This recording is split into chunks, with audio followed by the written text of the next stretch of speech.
Você tá em casa aí matando aula? Então fique com a gente aqui porque tá começando mais um Vralcast.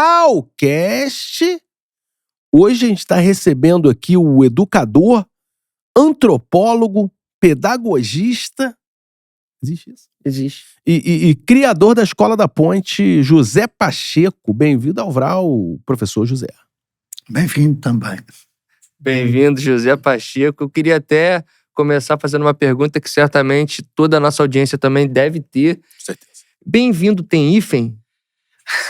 Se for o nome, não. O nome da pessoa. Se não for o nome da pessoa, tem. Você é de Portugal. Ninguém é perfeito, não é? Então, sou português. Aliás, isso já me deu... Posso contar uma pequena história? Pode. Quando vim para o Brasil, calhou de eu vir em julho, mês de julho, que em Portugal é um mês mais quente, é o mês de verão. Aqui é um mês menos quente, ou mais frio. Eu vim para Araraquara com uma pequena camiseta, umas sandálias e uns jeans, porque tinha saído de Portugal com muito calor. Acontece que ao fim da tarde em Araraquara faz aquele fresquinho, aquele friozinho. Eu senti a necessidade de vestir alguma coisa quente. E fui a uma loja. Entrei na loja e pedi, olha, queria uma camisola. A jovem olhou para mim. Para quem é a camisola? Assim, para mim. Bom, o resto eu não conto, porque foi uma situação inusitada e que prova que realmente a língua brasileira é bem diferente da língua portuguesa. Mas você ficou com a camisola? Você dormiu com a camisola? Sim, porque camisola lá em Portugal não é a camisola do Brasil. Lá ele. Lá é mais decotado? Não, é menos decotado. É um tecido de lã quente que o homem e a mulher usam quando está frio. Mas sabe pra mim onde que você mais errou nessa história? De ter ido para Araraquara. Talvez, podia ter ido para outro lugar. Araraquara não dá. Araraquara não dá. Agora, vamos começar o assunto aqui. Aqui você Vamos. tem liberdade para contar as histórias que você quiser, apesar de ser uma história meio doida, mas o senhor é muito conhecido e respeitado por ter criado a Escola da Ponte. Dizem aí que virou uma referência, né, de ensino e tal. Todo mundo gosta, né, quando vai conhece a escola, parece que gosta. Mas eu fui dar uma pesquisada e é só uma escola que todo mundo passa sempre de ano. Porra, aí é fácil, né, professor? Quem não ia gostar de uma escola que todo mundo passa de ano? Aí tem um erro de forma. Um erro de forma? Sim, quando se fala de passagem de ano, pressupõe-se que há ano de escolaridade. Na Ponte não há ano de escolaridade. Não há? Não há, nem Mas há qual é a série que é Olha, porquê é que tem de haver ano de escolaridade? para você poder entrar na sexta série? Como é que você vai entrar na sexta série sem aquele Claro, mas se a escola não tiver sala de aula, não tiver turma... Peraí, professor. A escola não tem sala de aula? Não Que escola é precisa. essa? É um parque de diversão, ô Mike? Não é. É um lugar onde se aprende, e se aprende bem melhor do que noutras escolas. Quando me perguntam porquê é que não se reprova, eu respondo, porquê é que se reprova? Porque é burro. Talvez seja o sistema que seja burro, porque o ser humano não é só razão, não é só intelecto, não é só matemática e língua portuguesa. O ser humano também é afeto, emoção, estética, Dinheiro, ética, mulher, espiritualidade, mulher, homem, tudo bem, dinheiro também. Então nós perguntávamos porquê é que tem de haver ano de escolaridade. Ninguém nos respondeu. Não há qualquer resposta. Eu posso tentar? Pode? Eu acho que tem ano de escolaridade para medir a inteligência das crianças. E o que é que mede a inteligência das crianças? A nota na prova. Isso é o que a escola tradicional faz. Eu vou dar outro exemplo. Eu aprendi que só se pode ser professor se fizer perguntas e não dar respostas sem pergunta. Quando uma criança levantou o braço, eu fui junto dela e ela me diz, professor, tenho aqui uma dúvida. O quê? É que aqui diz que o ser vivo é o que nasce, cresce, reproduz-se e morre. Eu olhei para ele e fiquei encantado, porque eu era professor de sala de aula. Eu dava aula e dava bem, bom planejamento. Ok. Então eu perguntei, mas qual é a dúvida? Porque eu todos os anos dava esse conteúdo, ser vivo, punha no quadro, ser vivo, 2 pontos, é o que nasce, cresce, reproduz e morre. Ah, você era professor de biologia? De ciência? Não, naquela altura estava no Fundamental 1. Eu perguntei qual é a dúvida. Ele disse, eu não concordo com isto. Não concordas porquê? Aí você deu um 0 pra ele. Não dei 0. Eu aprendi com ele, vou-te contar. É que eu perguntei porquê é que ele discordava. Ele disse, olha, professor, pensa um pouco. Provocou o senhor, hein? Logo, Pensa um pouco, já é complicado. ele disse-me assim, se ser vivo é o que nasce, cresce, reproduz-se e morre, então não sou um ser vivo. Porque não reproduziu ainda. Ainda não se reproduziu nem morreu. Eu olhei para ele e disse, Esparta, como é que eu nunca pensei isso? Porque não faz sentido nenhum, o garoto é pequeno. Como é que ele ia morrer? Pois é pequeno, mas só os loucos e as crianças falam verdade. Então... Professor, só pra voltar no negócio aí que eu já vi que se a gente dá um negócio pra ele vai embora, né? Professor, né? Professor. É que essa coisa que você falou aí de não ter série, mas como é que você vai botar uma criança de 10 anos com uma criança de 15 anos no mesmo lugar? Ou de 15 anos vai meter a porrada na de 10? O colégio Akigawa, que eu estudei no Rio de Janeiro, era assim. As pessoas repetiam em outras escolas, iam lá pro Akigawa pra fazer a 5ª série, e aí todo mundo se encontrava. O mais novo da minha turma tinha 16 anos, na 5ª série. O que é uma escola? Escolas são pessoas. Escolas são pessoas. Mas escola também é um lugar. Também. É um lugar onde se pode aprender. Mas dentro de uma sala de aula não se aprende nada. Absolutamente nada. Eu também acho. Achas? Numa sala de aula não se aprende nada. Mas por que a gente ficou então 16 anos dentro da escola? Quer dizer, eu fiquei mais, 20. Deixa-me completar o que eu estava a dizer. Deixa É que nos projetos em que eu participo, e que são os melhores em termos, digamos, académicos e de inclusão social e tudo mais, são os melhores. Eu detesto falar dos melhores, porque quero que todos sejam os melhores. Mas nesses projetos, tanto aprende uma criança que está no útero, aos 6 meses de idade, como um velho. Eu vou dar dois exemplos. Um dia, um velhote me pediu para eu ensinar a ler. Um velhote? Um velhinho. Gosto dessa velhote é tipo camisola, é só velho, né? É um velhinho, como eu. Velho. Mas só, ele tinha 92 anos. Era bem velhote. Bem velhote. Ele me pede para eu ensinar a ler. Já tinha morrido, que estava falando com você? Não sei, vamos ver. Aí... Ele me pediu para eu ensinar a ler. E eu disse... Como é que é? Peraí, ele não sabia ler com 90? Com 92. E tinha andado no EJA, tudo isso. Eu perguntei, mas porquê é que eu me quero... que eu sou testemunha de Jeová e o pastor lá no culto, ele lê os livros sagrados, mas eu penso que ele anda a inventar. Eu quero saber se é verdade. Eu já andei no EJA. Então, o que é que eu fiz? Mas é aos 92 anos que o cara foi descobrir isso? É verdade. Não, que encontrou alguém que o poderia ajudar. E vai aprender a ler, de repente o cara não tá nem enxergando, professor. Tá bom, mas agora eu vou acabar de contar. O que eu fiz? Naquela altura não havia internet, não havia nada. Eu gravei uma cassete, que é uma coisinha do... Gravou a cassete? Não, cassete. calma, cara, é uma fita. Era uma fita. Que nervoso. E com o primeiro capítulo da Bíblia. No princípio era o Gênesis. E levei-lhe a Bíblia. E carreguei no play. Ele começava a ouvir e, por analogia fonética, ele ia com o dedo, aprendeu a ler em 2 meses. Uau! Pois é, porque... Um cara de 92 anos.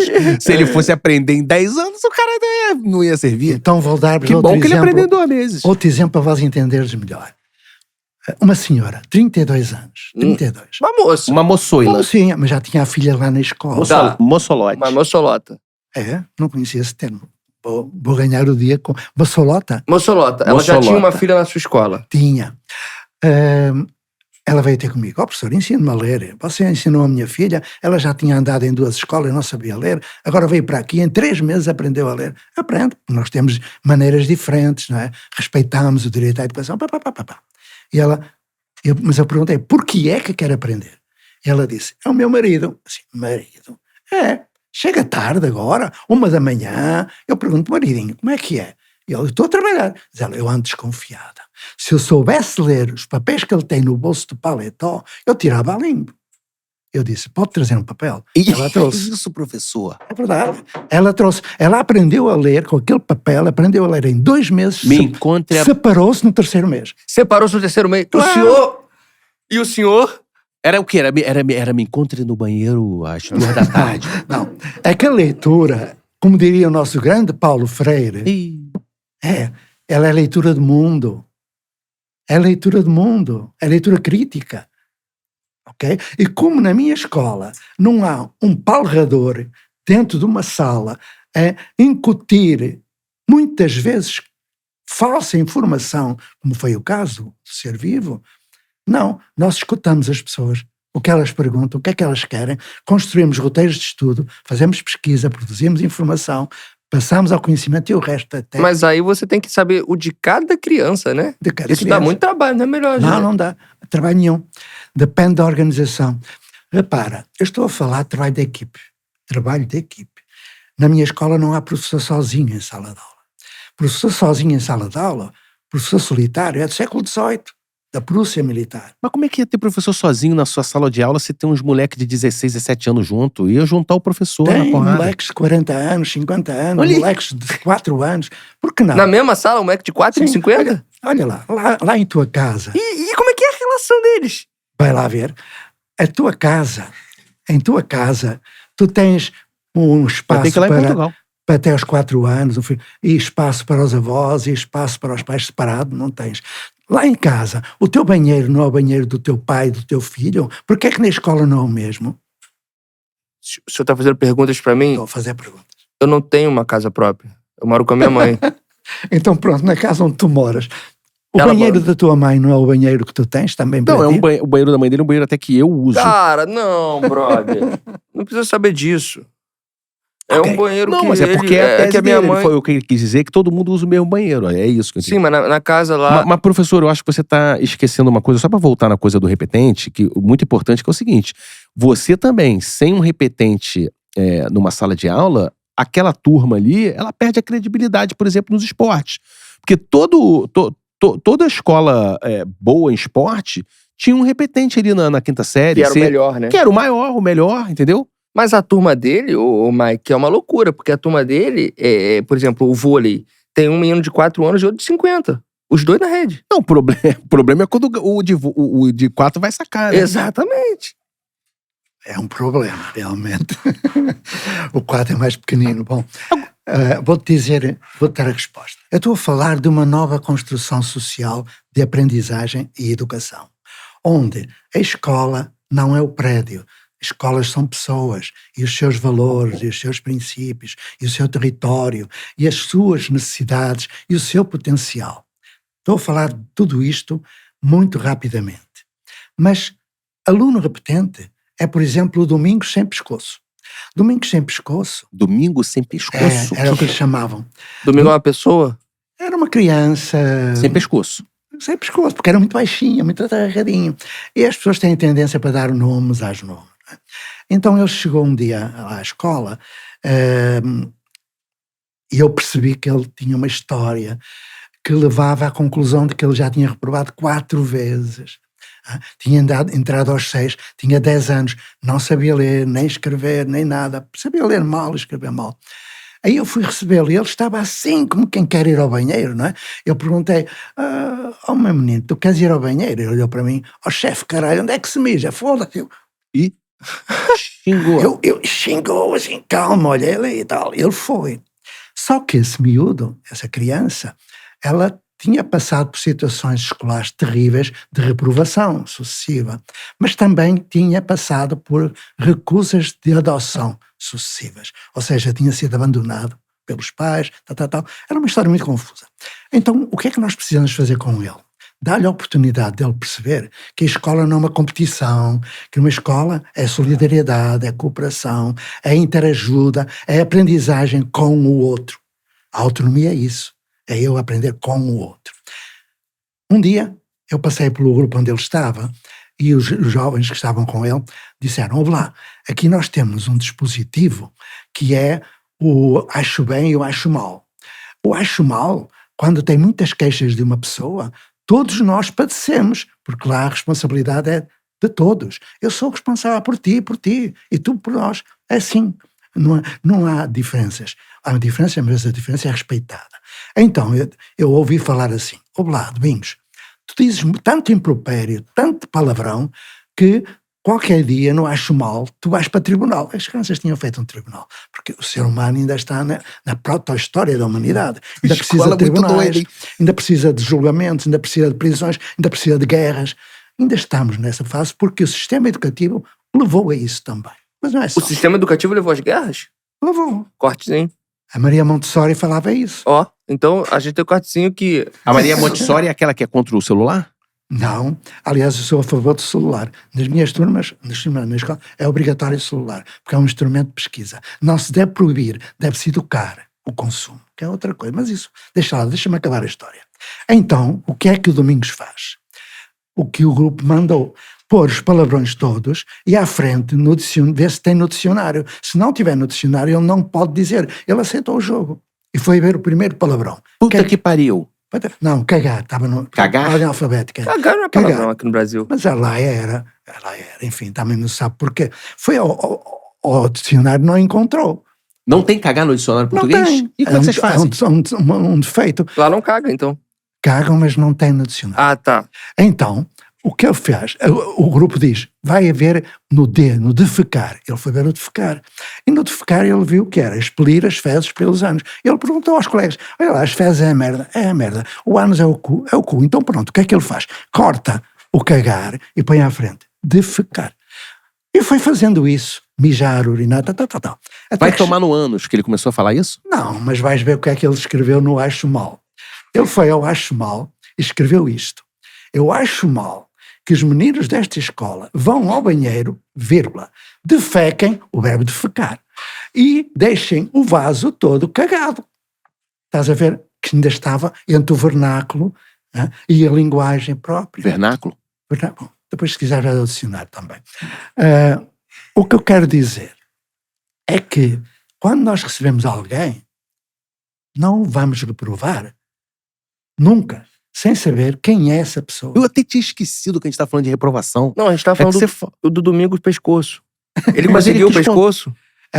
Esse era o nome que lhe davam. Mas há também o Justino Menopausa. Outro caso. Justino Menopausa? Menopausa. Uma criança chamada Justino Menopausa? Não se chamava Menopausa. Menopausa era o nome que lhe davam, por quê? Ele foi para uma escolinha, muito sério. Desculpe, senhor. Não, está tudo bem. Ele foi para uma escolinha onde, nas reuniões de pais, havia uma mãe que tinha o cabelo branco. Era a mãe dele. Porque pensava que já tinha passado a menopausa e teve um filho aos 53 anos de idade. Foi ele.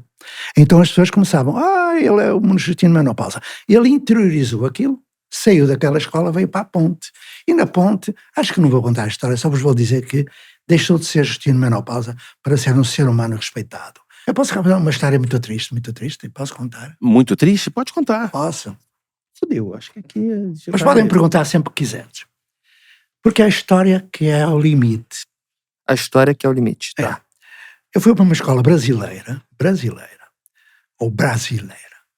que se queixava de que os jovens que chegavam ao fim de uma semana iam embora, ou ao fim de 15 dias maltratavam o professor, ou faziam a prova e tiravam 0 e tal.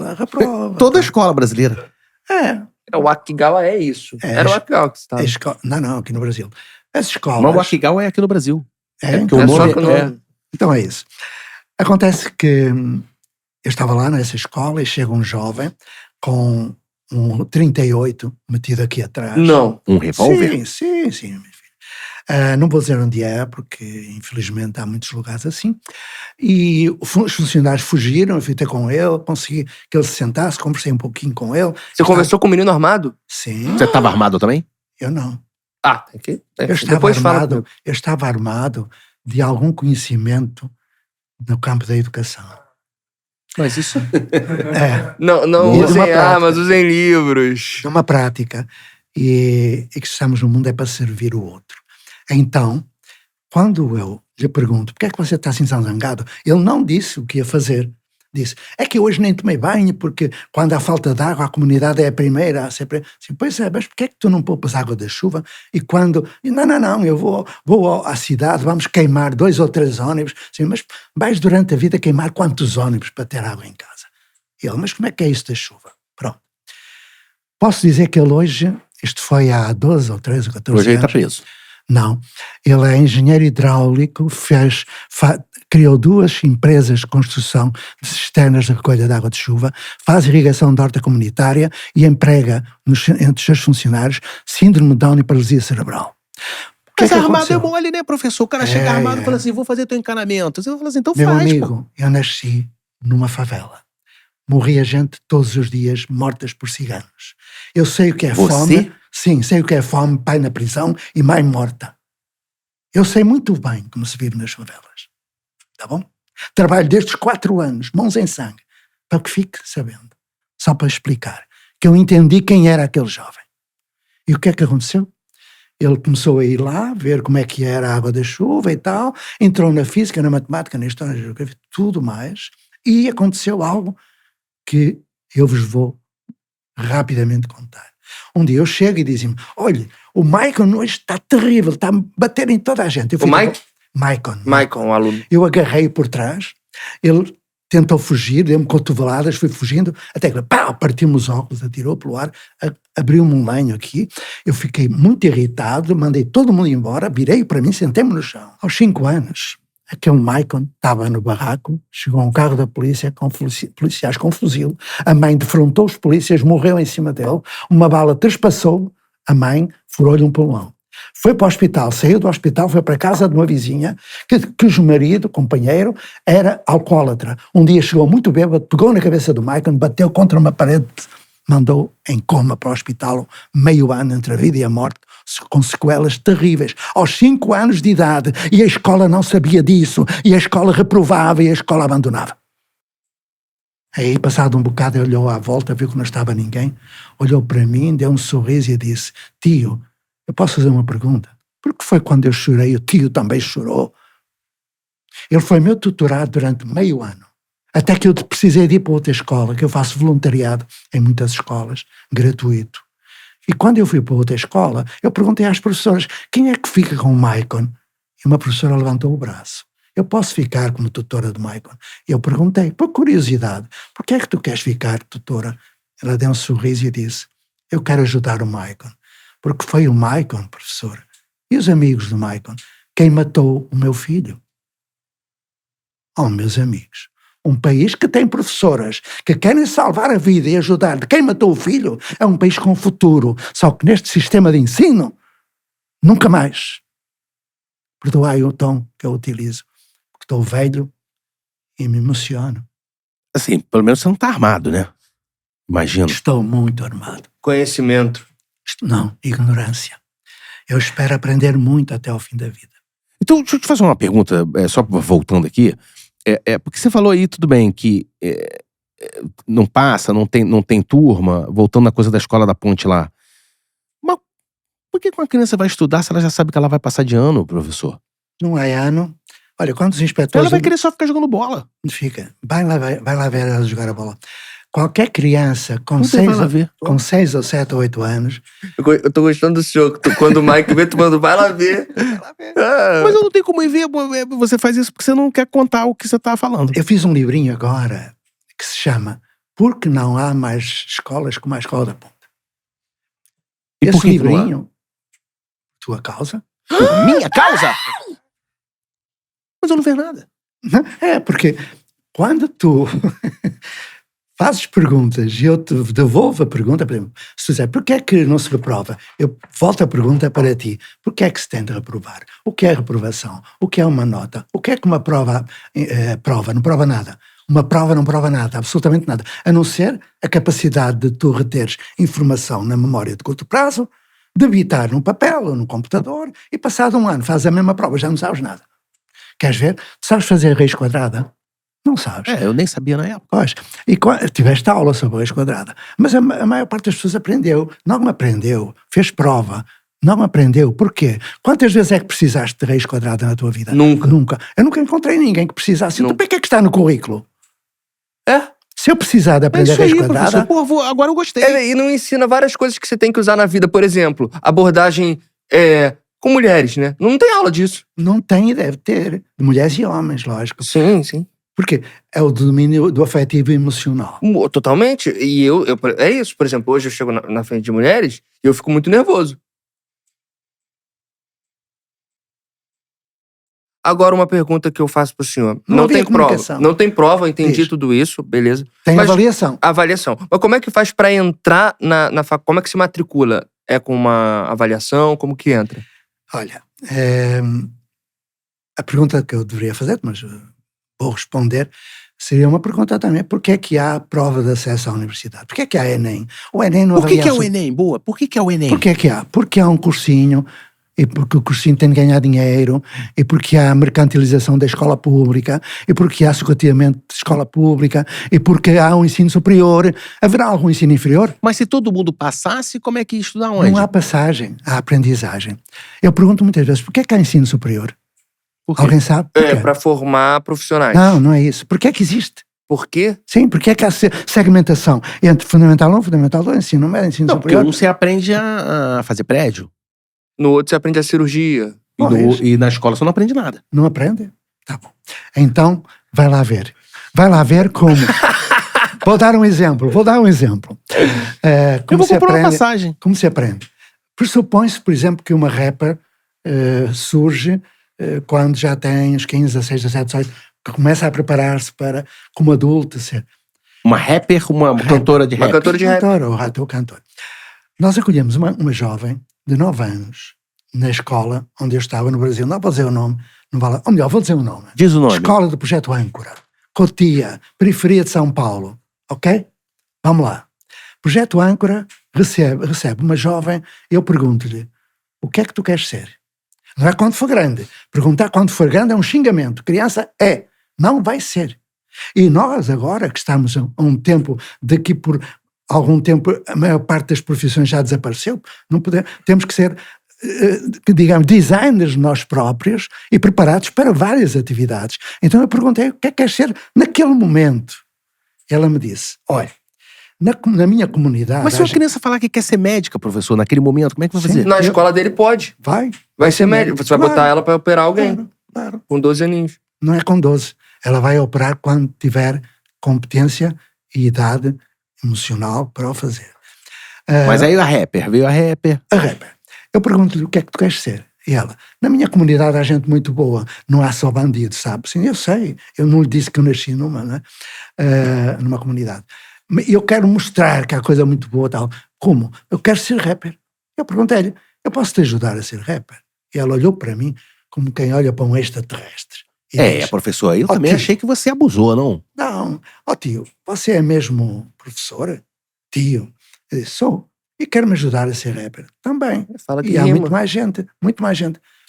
Aos 9 anos, ela sabia ler muito mal.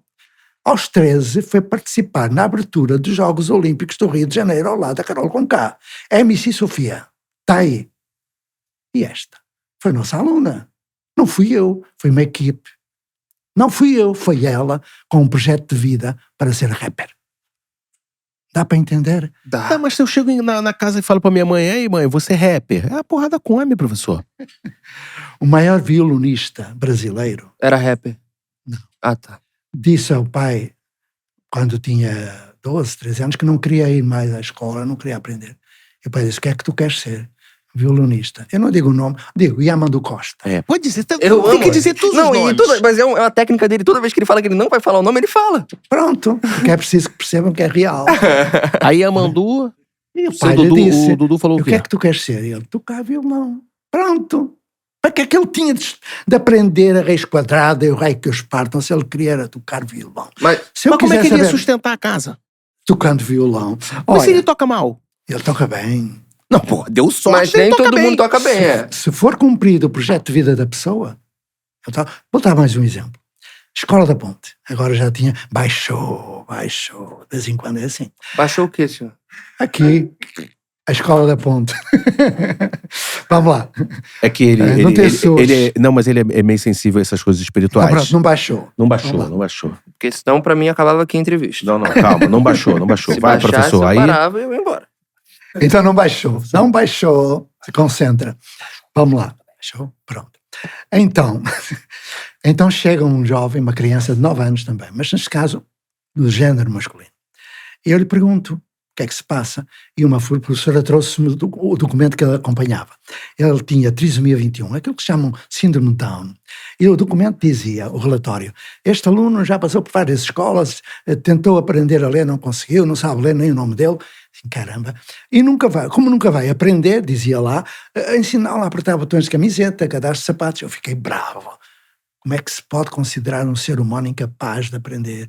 Porque ele é nada, ele é um ser humano. Bom, mandei arrumar o relatório e perguntei ao jovem, o que é que tu queres ser? Não é o que quer fazer. Quando eu pergunto a uma criança na escola, o que é que tu queres fazer? A resposta é, eu posso dizer, ele pergunta se pode perguntar. Claro, porque senão ele é expulso. Não, porque lhe acabaram com a curiosidade, que é a coisa mais importante que nós temos. Esse jovem, com ele, fizemos um projeto de vida para ele ser o que ele queria. Ele queria ser goleiro. Fizemos um projeto de vida com ele. Ele aprendeu matemática, português, história, fez o fundamental, fez um profissional técnico. E quando Portugal ganhou o Campeonato Europeu de Futebol de Salão, o goleiro da Seleção Nacional Portuguesa era o André Mesquita. Tem a medalha de ouro do município e é um homem respeitado. Se estivesse numa escola tradicional, estaria a fazer joguinhos idiotas e não iria aprender sequer a ler. O direito à educação existe, está na Constituição da Federação e é para todos. Está no artigo 205, 206 e na Lei de Diretrizes e Bases da Educação Nacional. Porquê é que as escolas reprovam? Porque a escola é que produz o insucesso e a aprovação. E temos os professores fantásticos. O Brasil tem os melhores professores e a melhor educação do mundo. Agora, eu vou te fazer uma pergunta, porque aqui no Brasil existe um ditado que diz: quem não cola não sai da escola. Mas o senhor prega que não tem a prova na escola, então não dá pra colar, porque não tem prova. Então o senhor prega que todo mundo fica na escola pra sempre? Não. Quando se fez um exame nacional lá em Portugal, os nossos alunos não faziam prova, porque prova não prova nada, mas eles tinham que fazer uma prova. Eu ajudei-os a compreender o que era uma prova. Fiz xerox de uma prova de língua portuguesa e sentei-os lá e lhes disse, é uma prova. Eles disseram, é só isto? É. Aí eu disse, tem regras. Quais são? São 50 minutos. Eles levantaram o braço, que eles têm um acordo de convivência que é pedir a palavra, não falam todos ao mesmo tempo, e eles perguntaram, porquê é que são 50 minutos? Eu disse, não sei, meu filho, já perguntei a muita gente, ninguém sabe, é 50 porque acabou. Alguém sabe porque é 50, pronto. Aí eles disseram, é só isto que está aqui? E eu disse, vós tentes responder a perguntas de interpretação, gramática, uma composição escrita. Pessoal, venha aqui. Isto é do Cavaleiro da Dinamarca. Cavaleiro da Dinamarca é um grande livro da Sofia de Melbrenner. Como eles não têm livro didático, a escola não tem livro didático, não é preciso para nada. Computadores estão aí, a internet está aí, os livros... Bom, eles não tem livro também? Tem livros. Eles tinham lido todas as obras dos autores e tinham lido aquilo e identificaram. Olha, é uma pergunta parva que está aqui, assim, que pergunta, o que foi que o cavaleiro viu ao longe? Sim, pois, professor, aqui nestas 5 linhas eu tenho de responder o que está no primeiro parágrafo, o cavaleiro viu ao longe, por exemplo. Não, faço uma setinha, a pessoa vai ler, lógico. Para que é que eu estou aqui a perder tempo? Bom, mas eu vou adiante. Professor, eu já fiz isso na prova, a galera te dá 0. 0. Pronto, eu não tenho nada contra, nem a favor, porque é aquela escola em que tu estiveste com as regras que eles instituíram. Mas eu não escolhi as regras, eu cheguei lá, as regras já estavam lá. Pois não, porque os professores que tu tiveste certamente são ótimas pessoas, extraordinários educadores, mas são impedidos de fazer aquilo que eles querem fazer. Não, mas aí eu vou até te dar uma crítica, eu vou fazer uma crítica a esses professores, você está falando que eles são bons, mas sabe o que acontecia? Quando chegava na prova e eu não sabia uma resposta, eles não podiam me ensinar. Olha a loucura! Pois. Na hora que eu mais precisava, o cara não me ajudava. Não, e se eu sou amigo e vou ajudar, eu sou expulso porque fiz ele colar. Está errado. Porque quando há prova, podem trocar impressões, lógico, interajudam. Vou-te dizer de outra maneira. Quando uma criança olhou para uma pergunta que estava na prova, a pergunta era, sei lá, qual é o rio que banha a cidade, não sei o quê. E ela... Vá lá e vê. Ela perguntou à professora, você falaria. Por que é que você sabe a resposta? E a professora disse, sei. Então por que você me pergunta se já sabe a resposta?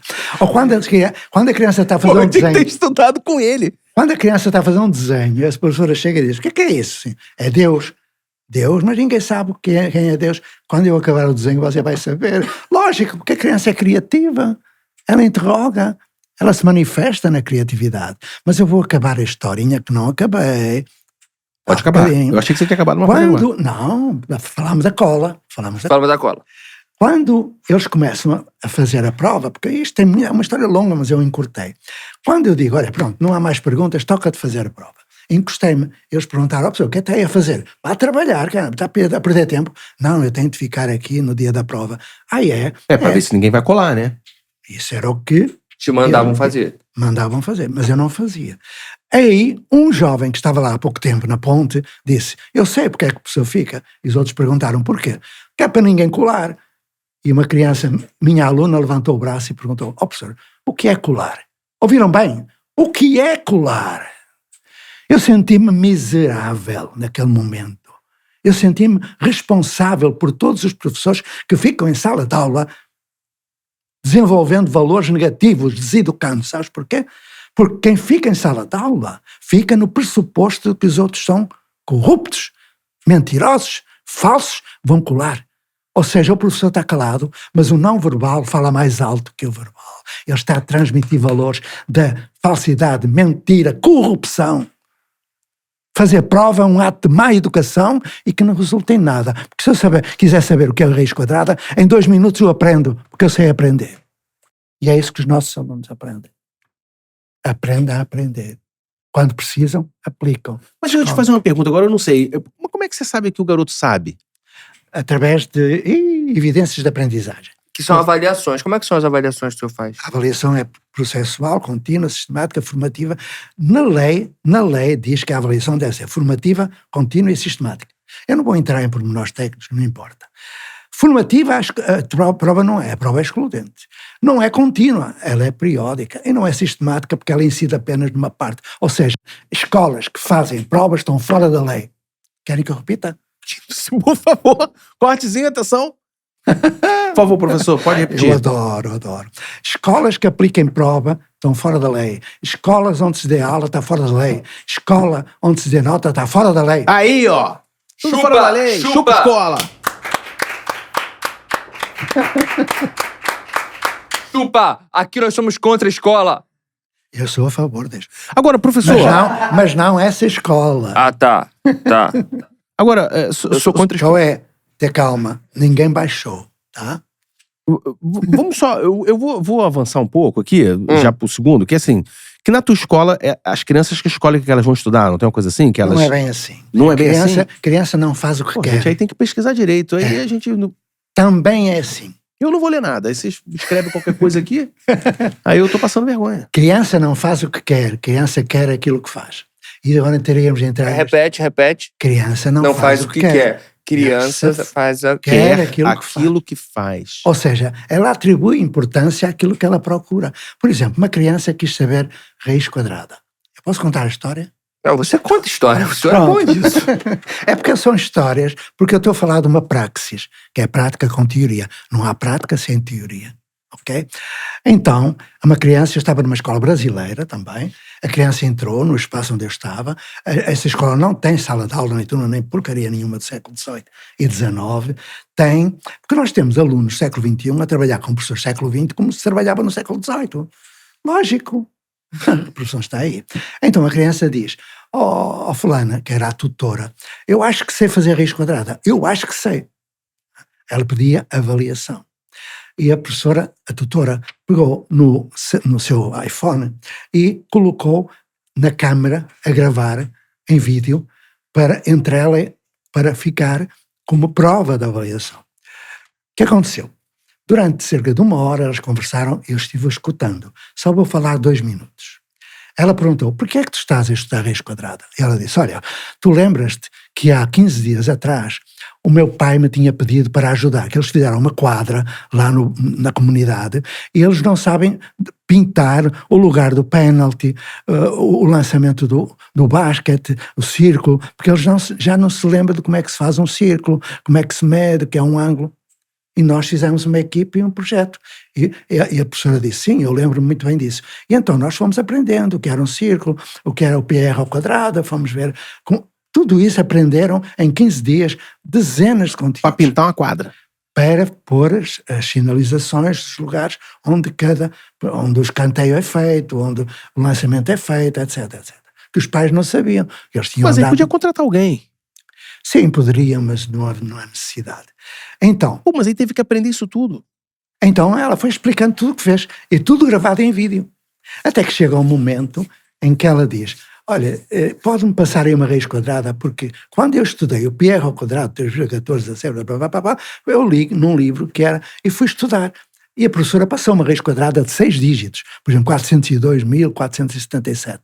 A criança pegou rapidamente, a professora viu, mostrou para o vídeo, mandou para a plataforma digital, para o arquivo da criança e disse, e agora que eu já sei fazer tudo isso, vou ajudar a minha comunidade a fazer as marcações. O que aconteceu? Uma necessidade social, construir, depois pesquisa, e se entrássemos aí eu tenho que explicar como é que se faz pesquisa, que não é ir para a internet colher fake news, depois produziu informação, recolheu informação, comparou informação, produziu conhecimento e pôs ao serviço dos outros. Avaliar é partilhar conhecimento.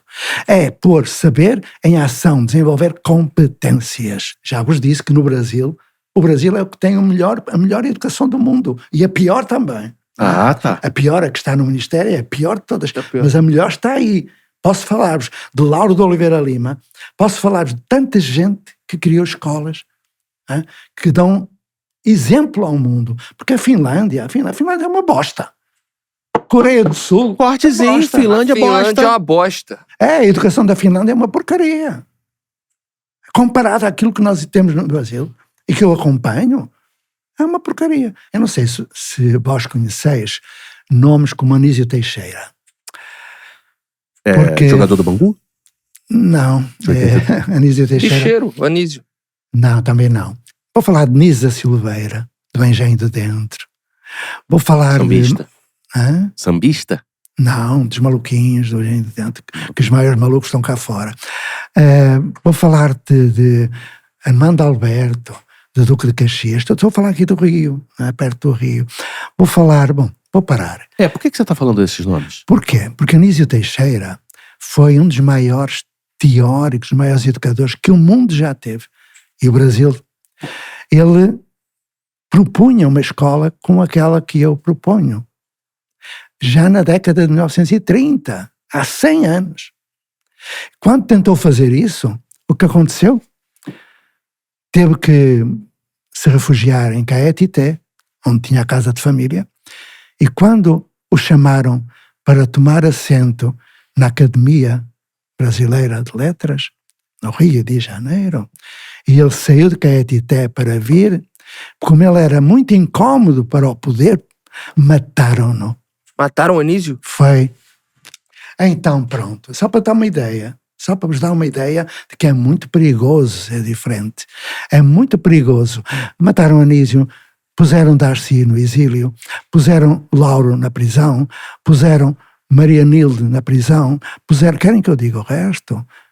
Como é que o professor brasileiro desconhece que teve heróis que foram sacrificados em nome de nada? Porque é que eles vão ao estrangeiro quando têm dentro do país pessoas como Rubem Alves, Lauro de Oliveira Lima, que faleceram há pouco tempo? Eu escrevi vários livros sobre essa gente e é por isso que eu estou no Brasil, para aprender. Quando eu vim para cá, eu vinha etnocêntrico europeu, arrogante, merdas que dizia que tinha inventado a roda da educação. Com a escola da Ponte. Você que está dizendo isso. A gente não falou. Sou. Ninguém considera aquilo. Não, mas eu era. Quando eu cheguei aqui, eu percebi que eu não sabia nada do Brasil. Aliás, o Darcy Ribeiro disse que o Brasil não é para amadores. E quanto mais eu conheço o Brasil, menos eu entendo. E isso me dá prazer, porque aprendo. O que aconteceu? Alguém me alertou, e esse alguém, um grande homem chamado Rubem Alves, com que eu convivia em casa dele, ele na minha casa em Portugal. Ele foi à Ponte e escreveu um livro, A Escola com que Sempre Sonhei, que me trouxe para o Brasil. O que é que eu faço? Fui conhecer o Brasil. Fui viver com os Tupinambá, fui viver com os Chavante, fui viver com os Krenak, fui viver com os Pataxós do sul da Bahia, fui viver com essa gente. E aprendi que não é preciso fazer cursos de pedagogia, é preciso pôr os professores a viver com essa gente, com os povos originários, para saber como é que se educa. E fui para o Chile, para a cultura mapuche do sul do Brasil, que faz uma cultura de escola pré-colombiana, onde trabalham coisas antes do Cabral. É maravilhoso. E depois fui para os quilombos, quilombo do Campinho, de Paraty, que tem a melhor feijoada do Brasil e a melhor cachaça que possam imaginar. Eu gosto muito. De cachaça? De cachaça, então, maravilha. Depois fui para os Calungas do norte de Goiás e aprendi que é preciso uma tribo inteira para educar uma criança. É esse. O negro traz para o sul exatamente isso. Depois fui para as favelas e encontrei na favela os 3 valores que conduzem a Escola da Ponte: solidariedade, responsabilidade social e autonomia. Claro que a autonomia da favela eu não aprovo, porque é uma economia paralela, mas na favela há gente muito boa. E depois o que é que eu fiz? Fui saber de onde vinha esta gente toda. Mas, professor, peraí, você tem quantos anos, professor? 7-4. E você fez isso quando? Olha, durante este tempo que eu vivi, eu perco-me. Vocês fazem intervenções muito inteligentes e eu perco-me. É verdade. Agora disse alguma coisa que... E vocês ouviram isso de um professor, de um cara teoricamente inteligente, então... Então vou explicar-vos qual foi a habilidade. Um dia chegou à ponte um ônibus da FEBEM. FEBEM. Que isso, que perigo. Com 7 jovens dentro, algemados. Eu vou explicar-vos pelo menos estava o algemado. que é que eu fiz agora quando disse que vocês eram inteligentes. Já matava algemado. Eu disse que vocês eram inteligentes, ok? E ficaram satisfeitos. E aí a coisa muda, fica muito mais empática, não é? Então, é que os jovens estavam algemados e vieram perguntar se eu podia falar com eles. Eu disse, eu falo com uma condição, tirar as algemas. E? Você é maluco, professor? E os policiais disseram, é muito perigoso. Se não tirarem, não falo. E eles tiraram. Aí, eles encostados ao ônibus, eu fui ter com eles e perguntei, querem entrar? Eles entraram. Querem sentar-se? Eles sentaram. Sabem o que aconteceu? Quando eu exigi tirar as algemas, eu lhes devolvi autoestima. E eles me devolveram com empatia, que é o princípio da relação humana. O resto eu nem vos conto, que é uma história longa, maravilhosa. Então, maravilha, com o professor aí falando, o Vralcast, o melhor podcast do Brasil, ele acabou de dizer isso, que a gente é muito inteligente. Vamos tocar aqui o sinal, encerrar mais esse Vralcast aí. Muito obrigado, professor José Pacheco. Obrigado, José Melhor Pacheco. convidado. Apesar do senhor não gostar, eu vou dizer, você foi nota 10. Não damos nota. Tá bom.